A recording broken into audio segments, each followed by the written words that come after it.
अगले वक्ता के रूप में बुलाना चाहूंगा कुसुम मैडम, राष्ट्र महिला मोर्चा महिला संघ प्रदेश अध्यक्ष। कुसुम मैडम, आप माइक पर आए और अपनी बात रखिए।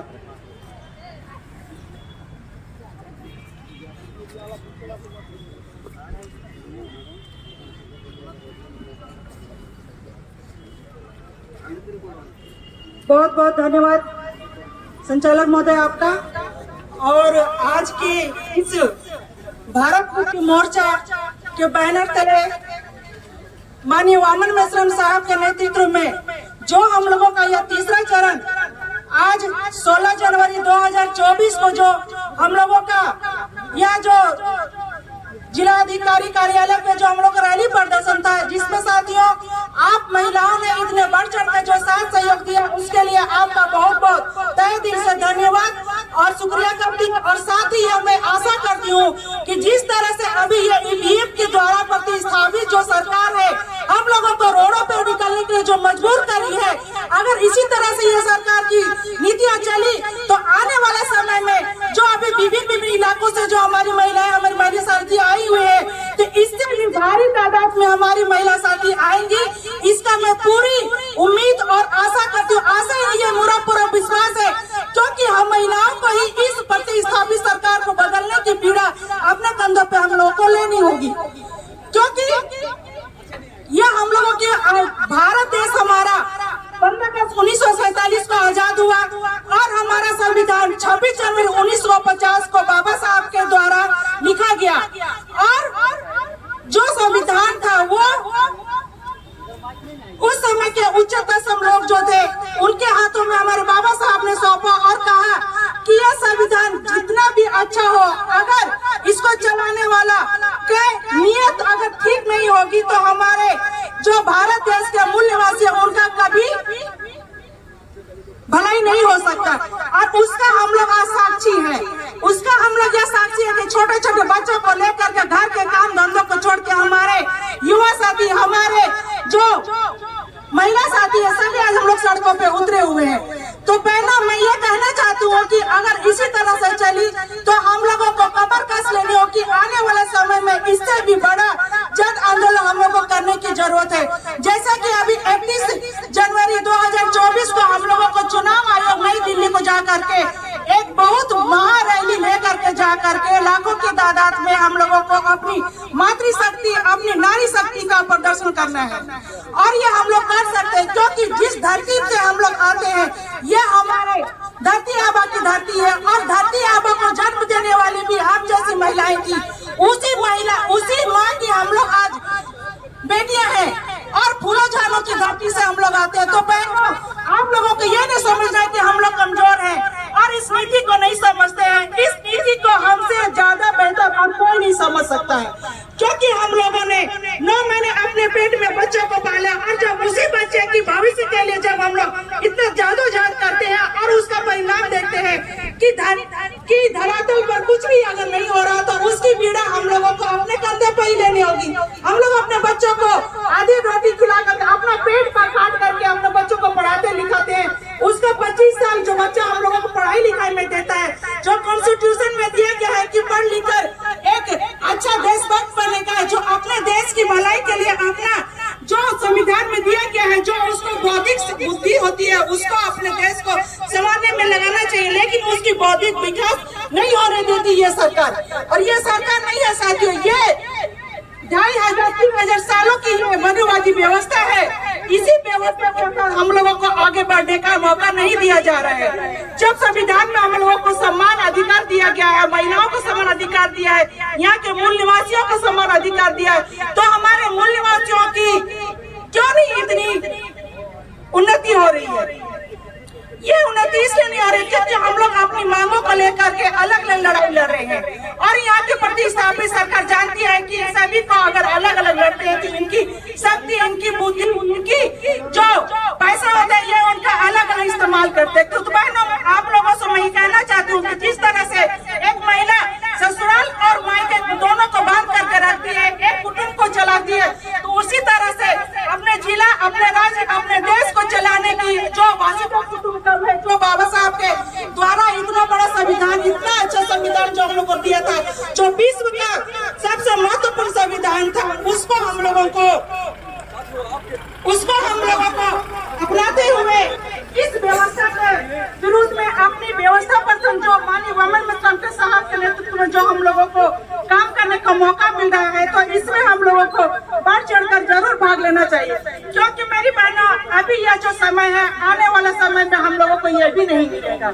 हम लोग अभी जो एक दूसरे से मिल पाते हैं, अपनी व्यथा बताते हैं, अपने घर के हाल समाचार बताते हैं, यही नहीं अपने राज्य का, अपने देश का भी हम लोग चर्चा करते हैं, तो ये चर्चा करने लायक भी हम लोगों को नहीं दिया जाएगा।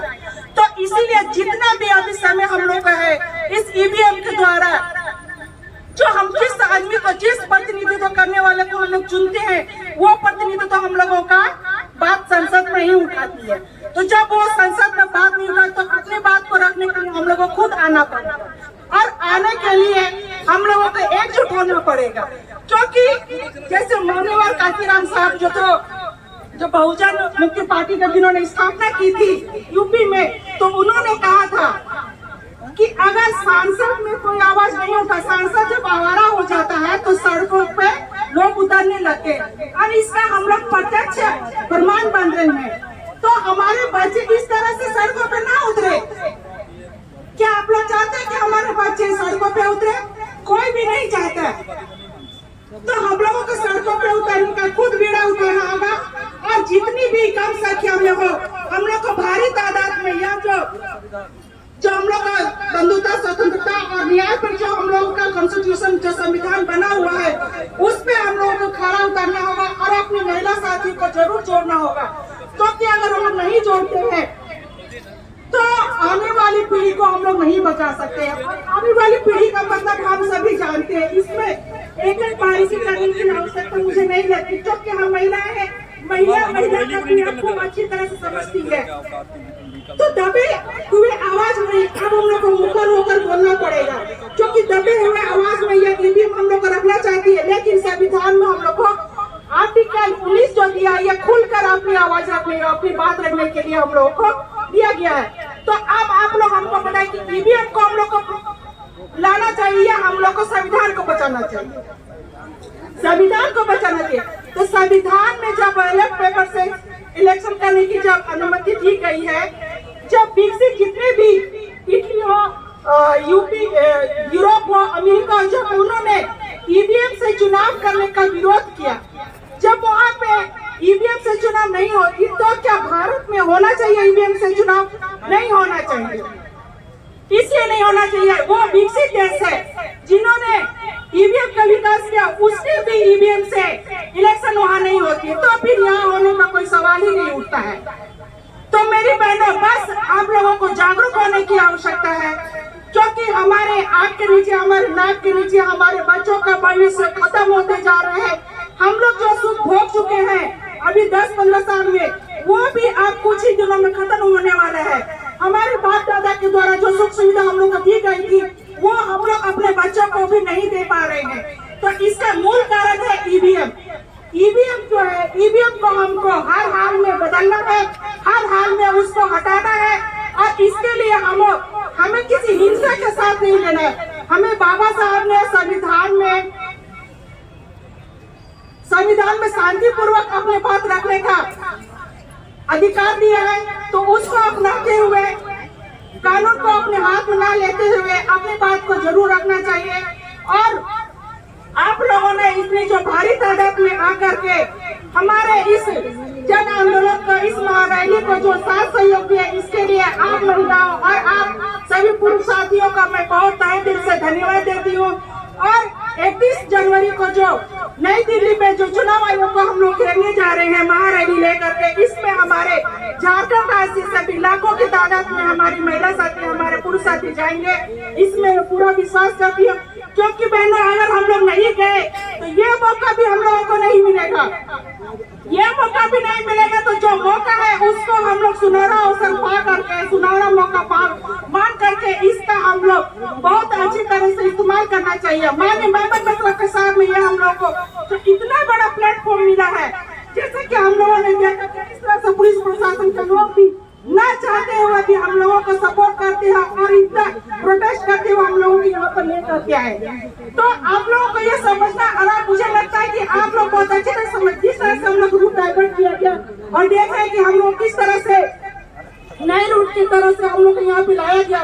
तो इसी तरह से हम लोग जब 21 जनवरी में जब लेंगे तो उसमें भी बहुत सारे व्यवहार रहेंगे, क्योंकि कोई नहीं चाहता कि उसकी व्यवस्था को कोई बदले, कोई नहीं चाहता है। तो साथियों, हम लोग यहाँ व्यवस्था परिवर्तन का काम कर रहे हैं। व्यवस्था परिवर्तन कोई मामूली बात नहीं होती है। व्यवस्था परिवर्तन का मतलब होता है कि जिसकी यहाँ की जितनी संख्या है उसके आधार पर यहाँ का शासन प्रशासन होना चाहिए। तो यहाँ का शासन प्रशासन यहाँ के मूल निवासियों की होनी चाहिए। यहाँ के मूल निवासी यहाँ के राजा होते हैं, तो राजा आज प्रजा भी नहीं है, उसको 5 किलो अनाज के लिए लाइन में खड़ा कर दिया गया है सरकार के द्वारा। तो क्या हम लोग जो समाज देने वाला था आज वो समाज मांगने वाला बन गया। तो इसके जिम्मेवार कहीं ना कहीं हम महिलाओं को भी अपने पीढ़ी पर लेना होगा, क्योंकि हम लोग नहीं चाहते कि हमारे बच्चे कभी मांगने वाले लाइन पे खड़े हो। हमारे बच्चे जिस हमारे पुरखों ने हमेशा समाज को दिया है, हमेशा देश को दिया, हमेशा देश की उन्नति में अपना शरीर, अपना बुद्धि, अपना खून, अपना पसीना बहाया है, उसी प्रकार से हमारे बच्चे अपना खून नहीं बहाए, अपना बौद्धिक क्षमता बढ़ाए और अपना जो सहयोग है वो अपना सहयोग अपने देश को बढ़ाने में दे। हमारे संविधान में जो इतना सुंदर दिया हुआ है, उस संविधान के दायरे में रह करके बाबा साहब के सपनों को साकार करे। बाबा साहब का क्या सपना था? बाबा साहब का सपना था कि शिक्षित बनो, संगठित करो और संघर्ष करो। तो हमारे बच्चे शिक्षित भी हो रहे हैं, लेकिन इस प्रतिस्थापित जो व्यवस्था उसमें हमारे पुरखों की जीवनी को नहीं पढ़ाया जा रहा है। हमारे पुरखों की जीवनी को नहीं पढ़ाया जाती, किस प्रकार से हमारे पुरखों ने अपना बलिदान देकर के हम लोगों को इस माइक में बोलने के लायक बनाया है। तो उसके हम लोग कर्जदार हैं, और इस कर्ज को उतारने के लिए हम लोगों को अपना पसीना बहाना होगा, संगठित होना होगा और संघर्ष करना होगा। संघर्ष करने के लिए बस हम लोग को शिक्षित, जैसे हम लोग अपने बच्चों को शिक्षित करते हैं, उसी प्रकार से जो हमारे पुरखों की जो विचारधारा थी उस विचारधारा को हम लोगों को आप लोगों तक पहुंचाना है। और मैं समझती हूँ कि हमारी महिलाओं को बहुत सारे काम रहते हैं, लेकिन उन सब काम को करते हुए भी हमारी महिलाएं ये काम कर सकती हैं, क्योंकि अगर उस समय हमारे बाबा साहब का साथ हमारी महिलाओं ने नहीं दिया होगा तो हमारे बाबा साहब इतना बड़ा आंदोलन नहीं करते, इतना बड़ा संविधान नहीं बनाते। उनकी पत्नी माता रमाई, जिन्होंने अपने 4 बच्चों को खोया, किसके लिए खोया? आप लोगों के लिए खोया। अगर वो अपने बच्चों के लिए बाबा साहब को रोकते तो क्या हम लोग आज इस तरह से एक जगह खड़ा हो पाते? क्या मैं कभी माइक पे बोल पाती? क्या आप लोग इस तरह क्या कभी अपने बैनर जो हम लोग लेकर खड़े कभी नहीं रह पाते? तो अपना ना सही, कम से कम उस माता रमाई के उस बच्चों के लिए, उस बाबा साहब के बच्चों के लिए, कि अगर उनके जगह पे अगर हम होते क्या हम लोग इतना कर पाते? नहीं कर पाते, क्योंकि वो बाबा साहब थे और वो माता रमाई थे, त्याग मुट्ठी रमा माताई थी। तो मेरी बहनों, अभी का वो समय नहीं है कि हम लोग अपने बच्चों को त्याग कर सकते हैं, लेकिन उसका शिक्षित करते हुए अपने संगठन को बढ़ा सकते हैं, अपने बच्चों को साथ सहयोग कर सकते हैं। और कहीं ना कहीं हम लोगों को अपने बच्चों को सामाजिक जो शिक्षा होती है वो सामाजिक शिक्षा हम लोगों को बच्चों को देनी होगी, क्योंकि जो यह न्यू एजुकेशन पॉलिसी जो अभी बनाई गई है, जो हम लोग अपने बच्चों को प्राइवेट स्कूल में जो पढ़ाते हैं, तो उसमें सामाजिक शिक्षा क्या होती है वो नहीं बताया जाता। और उसका कहीं न कहीं एक कारण है कि हमारे बच्चे इस तरह के आंदोलन में आने में देर कर देते हैं। और उसकी जिम्मेवारी मैं भी खुद लेती हूँ कि प्राइवेट स्कूल में अगर इस तरह से बताया जाता है कि किस तरह से हमारे पुरखों ने हमें पढ़ने लिखने का अधिकार दिया, हमारी माताओं ने किस तरह से अपना घर परिवार त्याग करके इस बड़े संगठन को खड़ा करने में बाबा साहब का साथ दिया, धरती आबा का साथ दिया, तब जा करके हम लोग धरती आबा का नाम इतना फख्र से लेते हैं कि हमारा सीना भी 56 इंच का हो जाता है। तो साथियों, हम लोग उनके नक्शे कदम पे हम लोग को चलना होगा। जल जंगल जमीन को बचाने के लिए, जल जंगल जमीन हमारा है तो उसको बचाने की जिम्मेदारी हमारी होनी चाहिए। कोई गैर आकर के हमारा घर जमीन नहीं बचाएगा। घर में जिस तरह से हम लोग वैज्ञानिकों को घुसने नहीं देते, तो हम लोग अपने जंगल जमीन के एरिया में दूसरे को घुसने का अधिकार नहीं दे सकते हैं। और यह अधिकार जो विदेशी है, जो उच्च किस्म के लोग हैं, जो चंद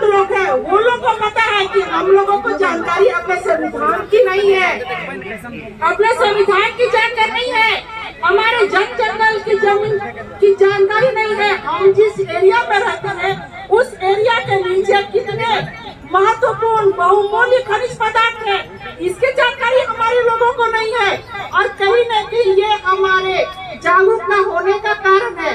तो मेरी बहनों, अगर इस तरह का जब भी कोई मीटिंग होती या प्रोग्राम होता है तो आप लोग जरूर आइए, हमारे लिए मत आइए, अपने आने वाले बच्चों के लिए, अपने जगह जमीन के लिए आइए, अपने जो पुरखों की जो बलिदान है उसके लिए आइए, क्योंकि अभी ये मौका है तो इस मौके को हम लोगों को लेना होगा, अपने कंधों पे ढोना होगा। जिस तरह से हम लोग शादी ब्याह में जाने के लिए किसी का निमंत्रण का हम लोग इंतजार नहीं करते हैं, तो जब इस तरह का जब आरंभ होगा तो इस आंदोलन में भी हम लोगों को खुद आना होगा, नहीं तो अभी देखिए मणिपुर का अभी हाल का ही कांड हुआ है। ये कांड क्यों हुआ है? ये कांड हुआ कि वहाँ के लोगों को जानकारी नहीं थी, वहाँ के लोगों को अगल बगल की जो जानकारी होनी चाहिए वो नहीं थी, संगठित नहीं थे। अगर वो संगठित रहते, संघर्ष करते और जागरूक रहते तो इस तरह का कांड नहीं होता। और मेरी बहनों, ये केवल मणिपुर का नहीं है, ये हम लोगों को केवल जानकारी रखनी होगी। हमारे अगल बगल में भी इस तरह की कांड होती है, तो इस तरह का जब कांड होता है तो हम लोगों को लगता है कि हम तो सेफ है। नहीं, हम लोग सेफ नहीं है। कल को अगर उसके यहाँ है तो उससे यहाँ आने में चंद बार की देर लगती है। तो जब तक हम लोग का संविधान है हम लोग अपनी आवाज उठा सकते हैं, और अगर संविधान को ही खत्म कर दिया जाए तो हम लोग किस पे आवाज उठाएंगे? वैसे भी महिलाओं को शूद्र समझा जाता है, शूद्र का मतलब होता है सेवक, और सेवक जो होता है, जो सेवा करता है उसका कोई हक अधिकार नहीं होता है। उससे जब उसका हक अधिकार नहीं तो उसे आवाज उठाने की अनुमति कौन देगा? उसको आवाज उठाने की कोई नहीं देगा।